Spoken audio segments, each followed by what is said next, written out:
Video ini hanya untuk mereka yang punya logika. Bagi yang tidak punya logika, skip aja. Ustadz Alfian Tanjung rupanya nggak terima dikritik netizen. 7 September kemarin yang lalu itu, dia buat video dengan judul panjang di kanal YouTube-nya. Judulnya, Menjawab Fitnah Buzzer Katolik terhadap Ustadz Alfian Tanjung atau UAT. Jaga akidah dan lawan kristenisasi. Wow. Di awal video itu dia memuat sejumlah cuplikan chat netizen yang memang kasar terhadapnya. Dengan menonjolkan kutipan-kutipan itu, nampaknya dia dengan sengaja memang ingin membangun kesan tentang betapa tidak beradabnya orang-orang Katolik di Indonesia. Supaya Anda nggak bingung, saya jelaskan sedikit duduk perkaranya. Ustadz Alfian ini pekan lalu bikin video yang mengecam kedatangan Paus Fransiskus di Indonesia. Dia menuduh kedatangan ini adalah bagian dari upaya kaum Kristen dan Katolik untuk mengkristenisasi Indonesia. Dia bilang upaya kristenisasi ini sudah berlangsung sejak beratus tahun yang lalu. Kini, gerakan Katolik dan Kristen berusaha mewujudkan proyek Indonesia Emas tahun 2045, di mana pada saat itu Indonesia akan dikuasai oleh mereka. Alfian juga mengecam adanya kebijakan untuk tidak menyiarkan azan maghrib di televisi pada saat berlangsungnya siaran langsung Misa Akbar di GBK. Menurutnya, itu tindakan yang lagi-lagi menunjukkan itikat buruk kedatangan Paus ke Indonesia. Video Alfian itu menyebar cepat. Saya di Cokro TV mengkritik sikap Alfian itu. Kelompok Pergerakan Indonesia untuk Semua atau PIS juga mempertanyakan sikap Alfian. Di berbagai media sosial lainnya, kritik serupa disampaikan. Dan ini rupanya mengganggu Alfian, sehingga dia merasa perlu membuat video baru yang saya bahas kali ini. Dalam video baru ini, dia mati-matian membela diri dan mengatakan kedatangan Paus ini harus diwaspadai karena mengancam Islam. Dia benar-benar ngotot berkeras bahwa Paus datang ke Indonesia untuk mengkristenkan atau mengkatolikkan Indonesia. Dia menganggap orang-orang Kristen nggak perlu berusaha menutup-nutupi kenyataan itu. Orang Kristen tidak perlu membela diri, ujarnya dengan yakin. Dia menyebut kedatangan negara-negara barat penjajah seperti Belanda sejak abad 16 dilakukan dengan 3 misi, Gold, Glory, dan Gospel. Jadi, Belanda datang bukan hanya untuk memperoleh kekayaan atau gold, kekuasaan atau glory, tapi juga memperoleh ketertundukan rakyat untuk menerima agama Kristen. Jadi, salah satu tujuan Belanda adalah kristenisasi. Al-Quran sendiri, kata Alfian, sudah memuat peringatan dari Tuhan tentang ancaman ini. Secara spesifik, Alfian menyebut surat Al-Baqarah ayat 120, yang berarti, kaum Yahudi dan Nasrani tidak akan rela kepadamu sehingga engkau mengikuti mereka. Jadi menurutnya umat Islam memang tidak bisa berprasangka baik pada Kristen. Berprasangka baik hanya bisa dilakukan pada sesama Muslim. Sedangkan pada Kristen, umat Islam harus berprasangka buruk dalam perspektif akidah. Alfian kemudian menyatakan dia selama 10 tahun merupakan wakil ketua Komite Dakwah Khusus Majelis Ulama Indonesia. Dia juga menegaskan bahwa dia berada di lapangan selama 40 tahun. Karena itu, dia merasa punya pengalaman dengan cara gerakan Kristen menjebak orang di kampung dengan Indomie, dengan berkilo-kilo beras, dan dengan apa yang disebutnya sebagai bahasa kasih yang munafik. Dalam video baru ini terasa sekali kemarahan Alfian pada kaum Kristen. Kalimat-kalimat yang dia gunakan pun sangat konfrontatif. Dia bilang orang-orang kafir yang songong dan sombong akan dihadapkan dengan Laskar Depok. Nangis lo, ujarnya dengan sinis. Dalam video itu dia juga melontarkan pesan kepada umat Islam yang membela kaum Katolik Kristen. Dia bilang, orang-orang Islam ini pasti tidak cukup belajar Al-Quran. Dia menyebut 3 ayat dalam Al-Quran untuk menunjukkan bagaimana umat Islam harus berwaspada menghadapi musuh-musuh Islam. Ya tentu saya menghargai pandangan Alfian.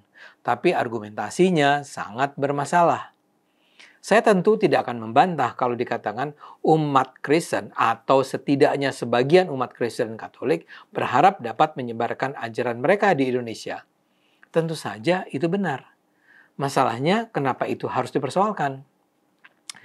Islam dan Kristen kan memang adalah 2 agama yang memang punya misi dakwah. Umat Islam kan juga percaya dalam hidup ini harus menyampaikan kebenaran tentang Islam. Ya umat Kristen juga begitu. Di masa-masa lalu penyebaran agama bahkan dilakukan juga dengan melibatkan kekerasan fisik. Perang-perang Muslim di saat Islam menyebar ke seluruh dunia dulu dilakukan antara lain karena misi penyebaran agama. Tapi setelah mengatakan itu, kita harus paham bahwa penyebaran agama tidak melulu dan bahkan tidak terutama dengan perilaku kekerasan. Dan tidak dengan cara mengiming-imingi rezeki pada calon pemeluk agama. Penyebaran semua agama dilakukan bukan dengan cara yang melandaskan diri pada prinsip tujuan menghalalkan cara. Mayoritas pemuka agama saat ini menyebarkan ajaran agama bukan untuk mencari pemeluk baru, melainkan untuk menyebarkan ajaran kebaikan untuk kepentingan kehidupan bermasyarakat. Kalau kita melihat organisasi seperti Muhammadiyah, mengembangkan lembaga pendidikan atau rumah sakit di wilayah-wilayah non-muslim, itu bukan berarti Muhammadiyah sedang melakukan islamisasi di daerah itu. Kalau saya sebagai seorang muslim memberi bantuan pangan atau obat atau uang kepada orang-orang non-muslim, tidaklah berarti saya sedang ingin membuat mereka pindah agama. Sebagai orang beragama, kita kan memang harus berperilaku baik, membantu orang yang kekurangan. Karena Tuhan memerintahkan kita berperilaku baik dan membantu orang yang kekurangan. Demikian pula dengan kaum Kristen, Katolik, Hindu, Buddha, Konghucu, dan kaum pemeluk agama lain. Buat saya, Paus datang ke Indonesia bukan untuk mengkristenkan Indonesia, tapi sebagai bagian dari kewajibannya mengembangkan perdamaian, kesejahteraan, kerukunan dunia. Paus adalah orang nomor 1 di dalam agama Katolik di dunia. Dia tentu bertanggung jawab untuk menerapkan ajaran-ajaran kebaikan yang diturunkan Tuhan dan menyampaikannya ke seluruh umat manusia. Mengapa itu harus ditolak? Dengan semangat memusuhi Katolik, Alfian bahkan dengan sengaja mencuplik hanya sebagian isi Al-Quran untuk membangun kesan bahwa Tuhan memang memerintahkan umat Islam untuk mencurigai dan bahkan memusuhi umat Kristen. Alfian hanya mengutip Al-Baqarah ayat 120, bahwa umat Kristen tidak akan berhenti sampai orang-orang Islam memeluk Kristen. Tapi itu kan sebuah ayat yang diturunkan Tuhan ketika Nabi Muhammad hendak dibujuk kaum Yahudi dan Kristen di masanya untuk memeluk agama mereka. Jadi memang pernah dalam sejarah itu terjadi, dan Tuhan memperingatkan Nabi Muhammad dalam konteks yang sangat spesifik tersebut.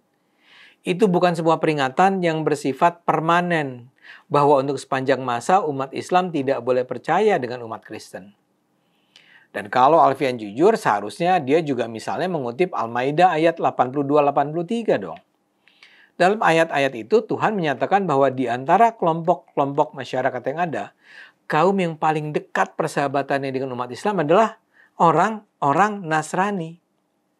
Bahkan dikatakan pula umat Nasrani itu terharu ketika mendengar isi Al-Quran, karena isinya sangat dekat dengan kebenaran yang mereka peroleh dari Alkitab. Jadi memang ada ayat yang bilang umat Islam harus waspada terhadap umat Kristen. Tapi di sisi lain ada juga ayat atau ayat-ayat yang menunjukkan kedekatan umat Kristen dengan umat Islam. Itu yang bisa menjelaskan mengapa dalam sejarah hidup Nabi Muhammad berulang kali beliau menunjukkan kedekatan dengan umat Kristen di tanah Arab. Saya duga sih Alfian mungkin pernah mengalami kejadian-kejadian tidak menyenangkan dengan umat Kristen dalam hidupnya. Tapi seharusnya itu tak menyebabkan ia merasa bahwa Kristen adalah musuh Islam. Seharusnya dia tidak panik ketika melihat bagaimana kedua umat dapat bersatu, bekerja sama, bersahabat. Ustadz Alfian seharusnya lebih membuka diri dan hati. Ia seharusnya mengupayakan persaudaraan, bukan permusuhan. Ayo kita gunakan akal sehat, karena hanya kalau kita gunakan akal sehat, dunia akan selamat.